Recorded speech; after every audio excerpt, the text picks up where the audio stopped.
काला धन यानी वो पैसा जिस पर टैक्स नहीं दिया जाता, यह भारत की सबसे बड़ी चुनौतियों में से एक है। यह हमारी अर्थव्यवस्था को कमजोर करता है, अमीर गरीब की खाई बढ़ाता है और विकास की राह रोकता है। काले धन की वजह से सरकार के पास उतने संसाधन नहीं होते कि वो शिक्षा, स्वास्थ्य और इंफ्रास्ट्रक्चर पर ठीक से खर्च कर सके। इसका सीधा नुकसान आम जनता को होता है। काला धन एक समानांतर अर्थव्यवस्था खड़ी करता है। इससे असली कारोबारियों को नुकसान होता है, विदेशी निवेशक भरोसा नहीं करते और सिस्टम में पारदर्शिता खत्म हो जाती है। काले धन से लड़ाई कई मोर्चों पर करनी होगी। भारत को या तो धारा 88 और डीएलसी दर प्रणाली को समाप्त करना चाहिए या उनका गहन संरचनात्मक सुधार करना चाहिए।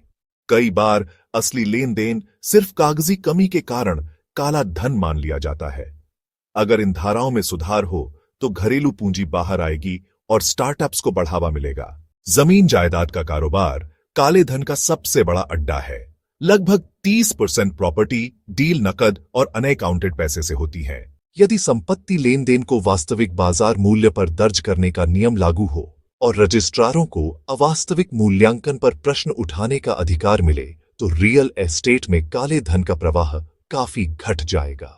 क्षेत्रीय रजिस्ट्रार, जो स्थानीय संपत्ति मूल्यों से भली भांति परिचित होते हैं, संदिग्ध मामलों को जांच एजेंसियों को भेज सकते हैं, बजाय इसके कि उन्हें कम डीएलसी दरों के आधार पर वैध ठहराया जाए। इन सुधारों से संपत्ति में काले धन का उपयोग घटेगा, रियल एस्टेट मूल्य स्थिर होंगे और आम लोगों के लिए आवास सुलभ होगा तथा वित्तीय पारदर्शिता और ईमानदारी को बढ़ावा मिलेगा। इसी प्रकार धारा 68 का पुनर्गठन आवश्यक है।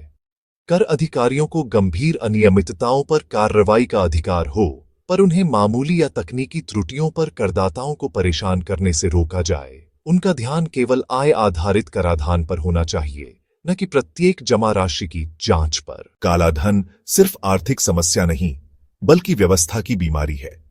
इससे लड़ाई लगातार और कई स्तरों पर करनी होगी। कानून, तकनीक, जनजागरूकता और राजनीतिक इच्छा शक्ति के साथ। अगर पारदर्शिता और ईमानदारी को सिस्टम की नींव बना दिया जाए तो भारत एक मजबूत और विकसित राष्ट्र बन सकता है।